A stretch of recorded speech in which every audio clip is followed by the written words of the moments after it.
So I was thinking about how I've been teaching this yoga for grown-ups for a while, and maybe it might be a good idea to show you a little bit more of what we do in class. So we always start with a check-in. So I want to really know how everybody's feeling. And the class is on the smaller side, so we get a little time to check in and talk about maybe how our bodies, minds, hearts are feeling. And then we drop into some moving meditations, something like this. So this week we're working with Ushas Mudra. We'll hold that mudra at the base of the spine in front of the body and contemplate, because this is what I've been working with myself, contemplate the fullness of who you are, all of who you are. And oftentimes, and maybe it's just me, but oftentimes I find myself kind of default to the things I'd like to change about myself. And that's fine. But I also want to explore the things I want to celebrate about myself. And recognizing that these are opposites that arise, and we can bring them in and welcome them in as if they were guests at a party. Just bringing them in with love and compassion, nothing to fix or change, just being present with whatever is here. And then we'll add that bit of movement. So inhale, just feeling maybe a little bit of energy coming up through the body and then up through the crown of the head as you just take that moment to recognize and explore the fullness of you. And then let the arms just float down, connecting to the breath. Nice big inhale. And breathing it out. And we'll add a little twist here. Inhale. It's just super easy. Just kind of rotate everything around to one side. It doesn't even matter which. Maybe looking around behind you. Maybe swinging the arms a touch. Inhale all the way back to center and up. And just following the flow of your breath, and exhale. Other side. And as we do this a few more times, just kind of noticing the sensation in your body. So I notice how I really kind of want to turn my toes out a little bit. That feels a little bit better in my knees. It kind of lets my hips move along with the rest of my body. So I'm just taking a little time to feel and move and breathe. Just kind of letting my body do what feels nice. And we'll take it back to the middle.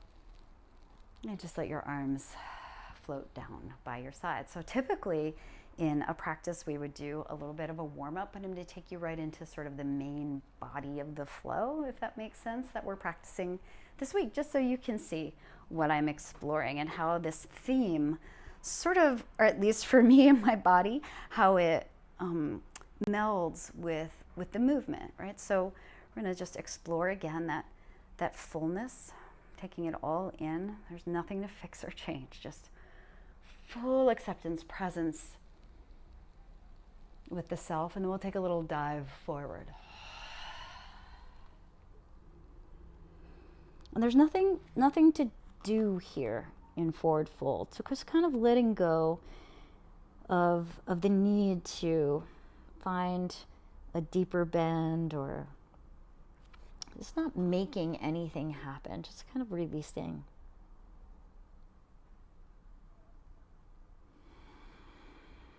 And breathing. It might feel good to stay here a little bit longer, so feel free to do that, or come on up when you're ready, just kind of chin to chest, a little drop of your tailbone, roll, stack the spine, reach the arms out high.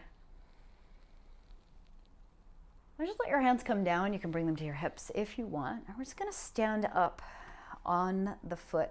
Doesn't matter which foot, just lift the opposite knee.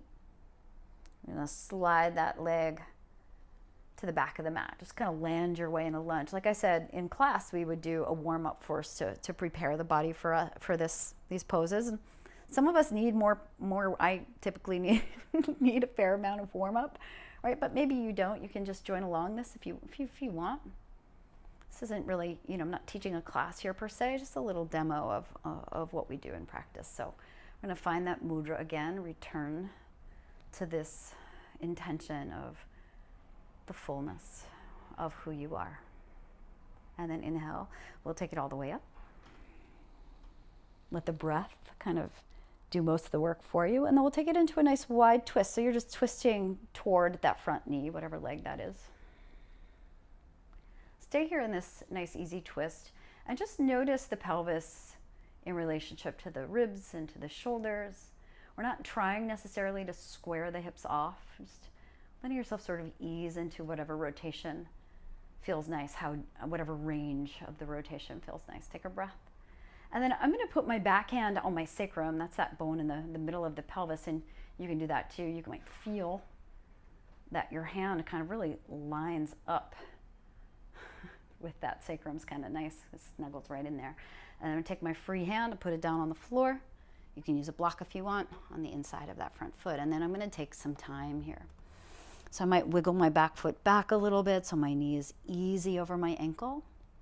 I'm going to play around with putting my hand a little closer to my foot first, just to kind of explore and see how that feels as I roll that top shoulder back. Maybe the top arm comes up. I'm going to soften my elbows. That for me, that keeps me from like hunching. Soften my elbows a little.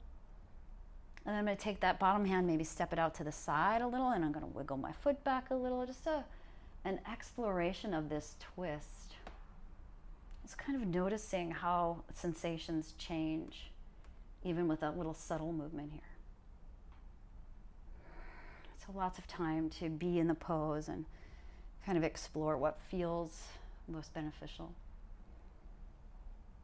And again, feel free if you want to stay in that a little bit longer, you can, or drop that hand and pivot around to the side of the mat. It's the side that makes most sense, so don't worry about which side. It's just turning away from that front leg.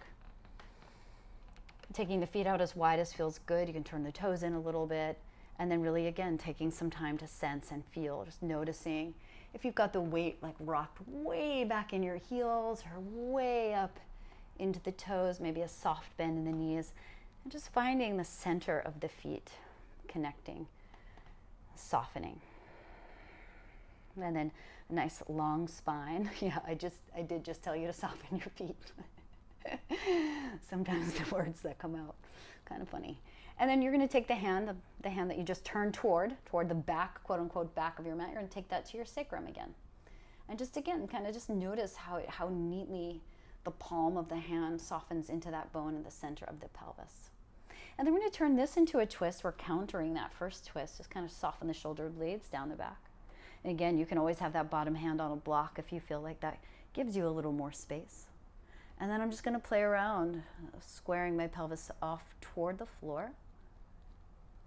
And then opening into the twist. And then maybe this is air quotes wrong, but I like to let that hip, the one that I'm turning away from, I like to let it drop down toward the floor a little bit. It just kind of lets my hips move a little bit more in sync with my ribs and shoulders. And just if you're playing around with that, just know then, you're not taking such a deep rotation of the spine. It's not right or wrong. It's just a noticing what's there. And then if you want, maybe you take that top arm and open it up toward the sky. Again, softening the elbows and the knees a little bit, letting the shoulders ease down the back. Take a big inhale. Exhale that top hand back down to the sacrum. Keep it there, hold it there, and then draw your low belly in, try to square your pelvis a little bit to the floor now. And then use a little core strength to help you bring that bottom hand to your belly. Now, if you're like me, there's going to be a little bit of judgment here about how your belly feels underneath your hand. Totally fine. Just notice what's coming up, if anything. And then with an inhale, sense the pelvis between the hands, that sacred bone behind the back hand and the energetic womb in the front hand. This is your second chakra, the space of your creativity. Just nothing to do about that necessarily, just knowing, noticing. And then you'll take the toes back of the mat and turn them out. And there you are. Warrior two legs. Ta-da! I like sound effects, so. And then I'm going to open the arms out, just nice and easy. Again, this sense that the shoulder girdle, it's not just the shoulder tips, but like the front, the sides, the back, and the entire girdle, not the prettiest word, but the entire shoulder girdle just drops down and away from the ears. And we'll take a little peaceful warrior. A little extended side angle. And so I know for me, the tendency here is to, like, I want so badly to put my hand on the floor and like kind of fight my way through this one, but I'm gonna resist that urge to I'll just kind of be with my breath and kind of notice what happens with the sensation in my hips and my sacrum and my spine, just kind of opening it up nice and easy. And then we're just going to pull the whole thing up, parallel the feet, turn to the quote, air quotes, front of the mat, warrior two. And then we'll flip it up. Shoulder girdle just easing down and away. And notice, so for a long time my practice is like sending my pelvis way out to the side edge of the mat. Now I think a lot about dropping the energy of my pubic bone in the front down toward the ground a touch.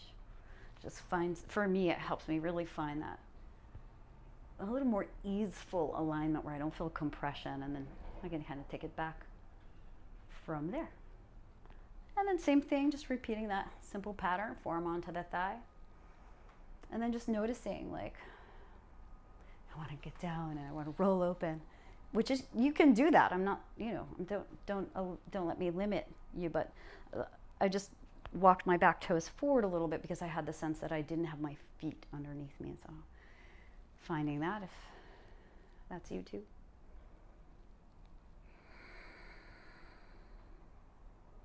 And giving the pelvis maybe kind of a little wiggle around, shoulders soft. And then inhale, bringing it up, warrior two. This hand's coming down to frame the front foot, and we'll take it back to down dog. You can always go back to hands and knees if you want, but I'm going to take it to dog.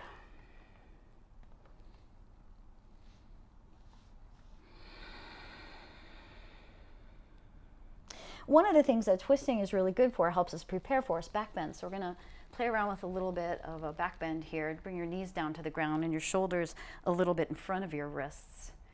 And try to keep the pubic bone and the ribs pulling in toward each other a little bit, and bend the elbows lower all the way down to the ground. Oh, thank you, ground. And then elbows coming under the shoulders. I'm going to wiggle my way back. So my elbows are right underneath my shoulders and forearms are melting gently into the floor. So for some of us, this is already a back bend, right? You already kind of feel it in the low back. We're going to melt the pubic bone into the ground a little bit. Pubic bone in the front of the pelvis. Feel free to stay right here. Feel free to stay right here. Or press into the forearms a little and center your heart forward, like you're trying to send the center of the sternum over that front edge of the mat. And then from here, I'm going to add on, but you don't have to. I'm going to tuck my toes. I'm going to energize between my feet a little bit. Like, so I imagine you could even do this with a block. Imagine I'm holding a block between my inner ankles. Keep my tailbone radiating back through my knees. And as if, so I'm going to imagine I have weights on my ankles, and I'm going to gently, actively draw my heels in toward my glutes. So this back bend becomes more active than just coming into like a flexibility thing here, but using some of this strength in the back body, contraction in the back body, to help release a little bit in the front. And then I'm just going to really explore this, because bringing my knees, my heels in that close sends a little compression into my sacrum. I want to get out of that a little bit, so I'm just going to release it a little. And then just kind of welcoming in here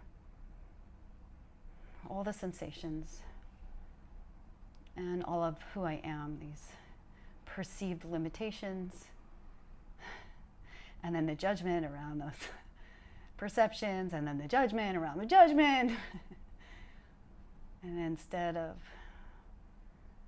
listing those, comparing those, just noticing what is present and being with it, and just welcoming it right in.